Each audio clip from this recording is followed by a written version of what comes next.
This demo is going to take place on my 1939 Montgomery Ward Logan lathe. Get familiar with the different parts of the lathe. When trying to troubleshoot or communicate, it's important that you know the proper names of the machine. The headstock, tailstock, the carriage, crossfeed. Know where all these parts are and their proper names. The headstock is all the way at the left-hand side of the lathe. It drives our material, it spins it in a circle. It's kind of like a drill press on its left-hand side, or maybe a potter's wheel on its side. So when you think of some of the forms that you can make on a lathe, think of throwing clay on a potter's wheel. Think of a baseball bat, maybe a baluster on a stairwell. These radial shapes, these shapes that flow around. The headstock contains the chuck. In this case, we have a 4-jaw chuck. You can lift this up, and here we can see our belts for different speeds. If you want to go really slow, you want to start with a large pulley on the headstock to a small pulley. So that's going to give you a slower speed. The motor on the bottom has the smallest pulley, and that's going to give you your slowest speeds. We also have a gearbox over on the side. I'm not going to quite get into that, but that's going to engage our lead screw, which is going to help us cut threads. You have your on-off switch. I can lock the headstock, or lock the chuck, so that it doesn't turn, and that's how I would take this off. I could grab an adjustable wrench and then pull this counterclockwise, and that will release the chuck. Before you start, always make sure that the headstock moves freely. I can actually relieve the tension on the leather belt. This is a belt-driven machine, and it spins freely. It's not locked into place where you can't move it. So you can engage that, make sure that belt is on there good, but it spins freely. It's a little tough because of the belt. To remove the chuck, we need to lock the headstock so that it can't spin. Mine is back here, and as I turn, it will lock into place. So I have to keep a little tension on that. If I let go, this will pop out. So when I take an adjustable wrench, let's go back up on top here, and I get it pretty tight. Make sure you give it a little jiggle. If the jaws on these are too wide, it will round the edges. So I'm holding this in place while putting tension on here while jiggling, and that worked really well. So I'm going to hold this with one hand. I'm going to make sure it stays locked, and then I'm going to pull, and that pops loose. It shouldn't be difficult to remove. So then just go counterclockwise, and this is extremely heavy. So make sure as you get to the end, this doesn't just fall off and damage your bed, the ways. And as you get to the end, put pressure up so you can take that off. Otherwise, it's going to crush your fingers. And you can see it's a large thread. That is your spindle. The spindle is what's turning. It's the main axis of the machine. It's being turned by that belt and those pulleys and that main motor. That is the heart of your lathe. So to put it back on, simply get it on there, start turning clockwise. Keep it parallel. Make sure it's still engaged, make sure that's locked, and just go clockwise. And once you get to the end, be really careful about your fingers back here. There's some machined metal that has a very, very square, which makes it a very sharp edge. So be careful not to put your fingers behind here. You want to keep them on here. And use the jaws a little bit, And then make sure that's locked. You can use a wrench if you need to, but I'm not pushing that hard. I'm just checking to see if it's snug. Now wiggle that loose, and then it will it'll be free. Always make sure that it can move freely and it's not locked. You don't want to engage the motor, you know, things could get all messed up. So our headstock has some belts going to a motor, and I'm just going to turn it on and show you what kind of speed we have here. So you can see it's moving. It's not really fast, it's pretty slow, but it could really hurt you. So you have to make sure that you have your hair tied up. Safety glasses are a must. Your hoodies are tied up or sleeves are pulled up, nothing baggy, no chains hanging, nothing that can get pulled in there.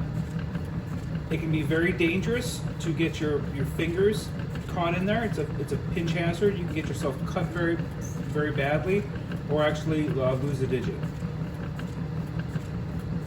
Make sure you stay extremely aware of what's happening over here.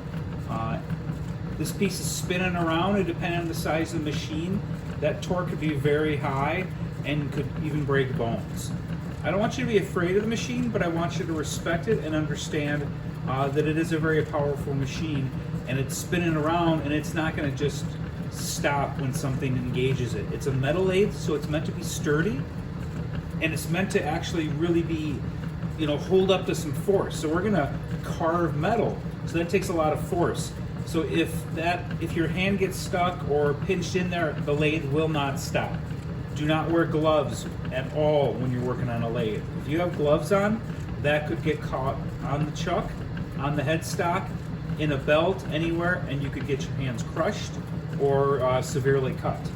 Make sure you're well rested. Don't work under the influence of alcohol or drugs. You may be on this machine for several hours, and it gets very hypnotizing, and your legs may get stiff and sore. So make sure you take breaks, walk around, move your neck, get some exercise, move your arms around, because you're going to be standing in the same place for a few hours. You know, half hour to 5-6 hours, depending on the size of your project. Make sure you're constantly keeping your eyes on what's happening at the headstock. It shouldn't be moving unless you're machining something away. Keep in mind, this on-off switch is very close to the headstock. It's very easy to get comfortable, reach for that, and not actually reach it and actually get your fingers caught here. Also, be careful not to hit this with your body. If you're standing very close and you're adjusting some belts or you're checking something on this machine, that switch is really close to your body, and it's very easy to hit if you have your hand or you're standing next to it. Make sure you don't lock your knees while you're machining. You're going to be standing in front of this machine for a long time, and you're going to do most of the work with your arms, really your wrists and your elbows as you're turning these dials. Also your back, because you may be inclined to lean forward a little bit, so be aware of your back. And just if you lock your knees, you can restrict blood flow to your legs, and it can also cause you to pass out. So just keep moving, keep your legs moving, but also be very aware of where the machine is and what's spinning. And always be safe. When looking at the headstock from the side view, we can also talk about the swing. And that is, you could have a 10-inch in diameter piece of material spinning here. Not very practical in terms of machining, but that's what that's talking about. So a 10-inch swing would be 5 inches from here, from the middle of the spindle or the middle of the chuck down to the bed. So this is the tailstock. While this is like a drill press on its side, you actually don't hold the drill bit with the part that's spinning. You hold the piece that you want to carve.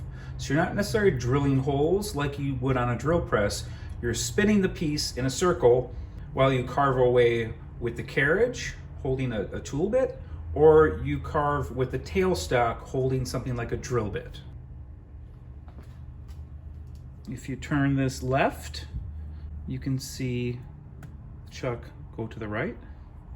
So if you turn this counterclockwise, you want to leave about an inch. You don't want to put this all the way in. If you go all the way in, you will notice that this continues to move while this actually pops out of place.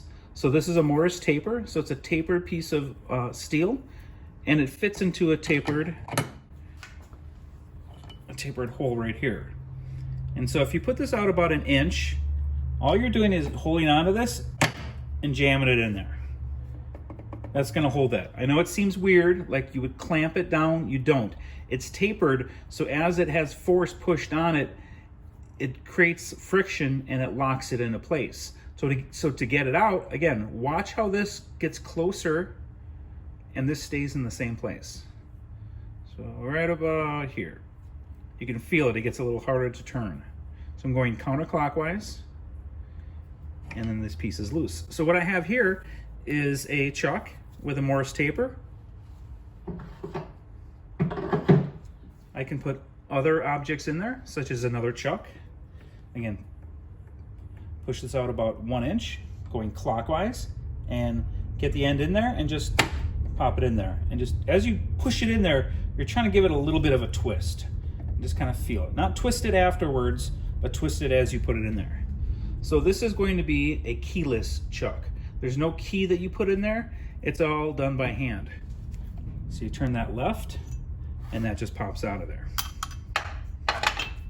I use this quite a bit for smaller things. For the larger stuff, I do use a keyed chuck. This holds really well though.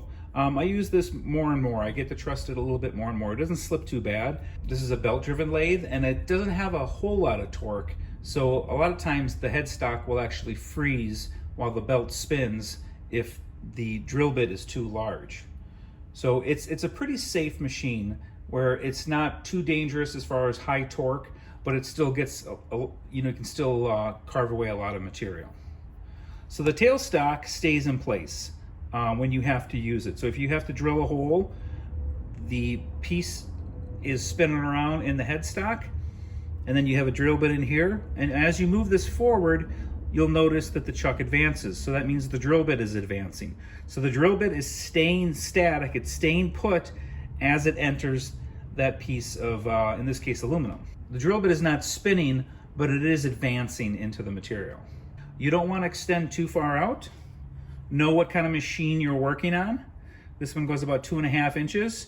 And then once you get out to a certain place, see how it stopped? This will actually come out. I don't want you to do that. Be careful, know what you're doing. You'll have to take it out maybe to lubricate, but normally you don't want that coming out all the way. So I usually go about 2.25 inches and then I stop. Sometimes 2 inches, depending on the length of the drill bit. So all you have to do is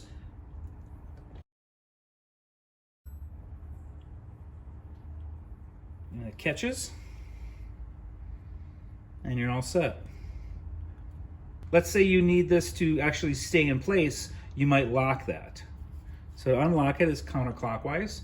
So if you want to lock this in place because you have something like a center in there, which I'll show in a moment, you could lock this, and that way this doesn't move very easily and it'll kind of stay in place. I'm gonna unlock that for right now.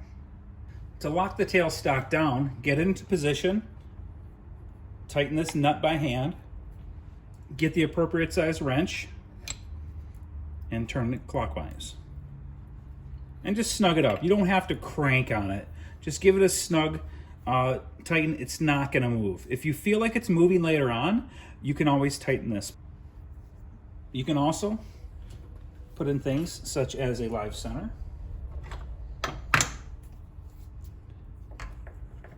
Same thing, just take it, make sure this is about 1 inch out, pop it in there as you twist. So what we have here is a live center. Looks like a chuck. This moves here.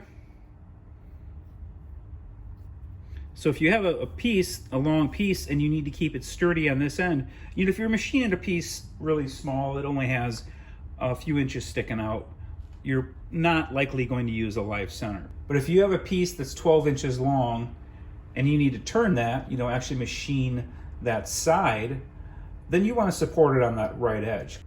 To start with, I'm going to put on my keyless chuck. I'll advance it out about 1 inch, and then I'm going to put a bit in there. The first thing I want to do with a piece of aluminum is find its center. If I find the material's center, I can then align my bit at the carriage for all my facing and all my turning. And then I can also identify the center so I can drill holes and put a live center in there. So you don't want to just put a drill bit in there. A drill bit's going to be too long and too skinny. It's going to skate on the surface. It's really hard to drill in the center of a piece that's spinning. So you're going to want to use a center drill. A center drill is like a stubby little drill bit, and it's very, very rigid. So if you put it in a machine, it's going to allow you to make a very accurate mark at the very center of your stock. For the piece I'm going to use, I'm going to step it up. I'm going to use a larger one, number 4. So you want to always start with one of these on the center of your stock. So that's what I'm going to load in first. So I'm going to take my center drill. I'm going to turn this towards me, so the top towards me. And as I turn this towards me, I'm going to also spin any bit that I put in here. It's very easy to get your bit caught in between the jaws of the chuck. So you might be off center and then the bit's going to be off center. So you have a little bit better time if you're spinning this slightly. And I don't want to have it all the way back, but I don't want to have it sticking out like this either. And never grab onto any flutes. Unless you're working really, really tiny. But in most cases, don't grab to any flutes.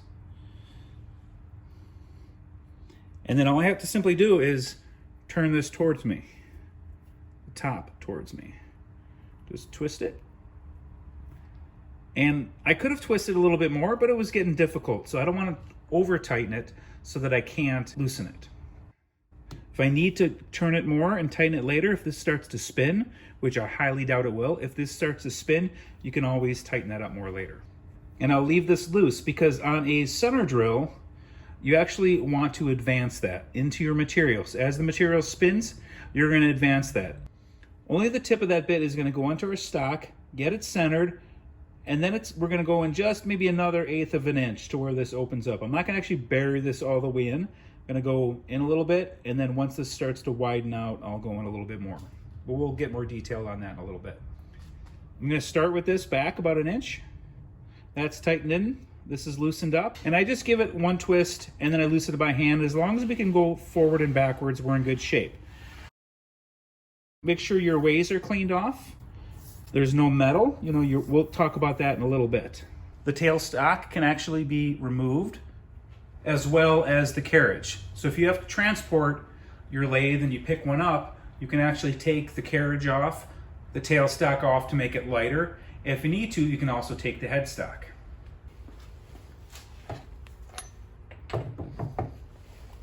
You can see the bottom. This casting locks in underneath. And then here and here is where it engages with the ways. So you can take that off if you need to clean things, if you need to do maintenance, or if you just need it out of your way. Now let's take a look at the bed. The bed is the large casting that everything sits on top of. It's usually connected to a stand or some legs that sit on a cabinet. You can see here, this is the top, and here are the ways. The ways are the part that interlock. Here you can see it interlocks with the tailstock. And then on this side, in the back, it interlocks with the carriage. Also from this view, you can see the lead screw. So the lead screw engages with the carriage, and then as that turns, it drives the carriage either forward or backward. Here's another shot of the lathe where you can see the full length of the bed. I removed the tailstock and put the carriage all the way to the right. Let's take a look at the central part of the lathe, most commonly called the carriage. The carriage is actually a multifunctional piece of the lathe. It consists of multiple parts. First, let's actually look at the carriage. The carriage is this casting here and here. Kind of unites everything. It's what everything sits on, what everything's attached to. The front of the carriage is actually called the apron. So that piece is the front casting that attaches to the carriage and it hangs down. And that engages the lead screw. That is the carriage wheel. You can turn the carriage wheel counterclockwise to go forward to the left, or you can go clockwise to go to the right, or back off from the headstock. Also on the front of the apron, you can engage the lead screw. You see the lead screw going through here. That's if you want the carriage to move forward or backward automatically in set speed. So if you're gonna cut threads, that sort of thing. On top of the carriage is the cross slide. And that piece, you can see it's kind of dovetail shaped, and that piece goes perpendicular to the ways and the bed. And you can see that handle in front. If you turn it clockwise, it will advance it. If you go counterclockwise, it'll bring it towards the camera. When you face a piece of round stock, you machine the front of it, the part that's sticking out of the headstock, you use this cross slide to do most of that work. On top of the cross slide is the compound. The compound holds the tool that removes most of the material along the whole face of the stock. And the wheel that turns the carriage to the left, that's going to do a lot of your work turning. If you're moving material with a drill bit, that would be done with the tailstock. I want this normally locked because I usually keep it at that 45-degree angle. There are reasons to turn it in specific needs, but I'm not going to go over that right now. We're going to just keep it locked at that 45. Now that we look at the headstock, the carriage, the tailstock, and the bed, why don't we start looking at practical applications? I'm going to start with the 4-jaw chuck. We'll start with mounting a piece in the chuck, then we can start to face it, and then we can turn it.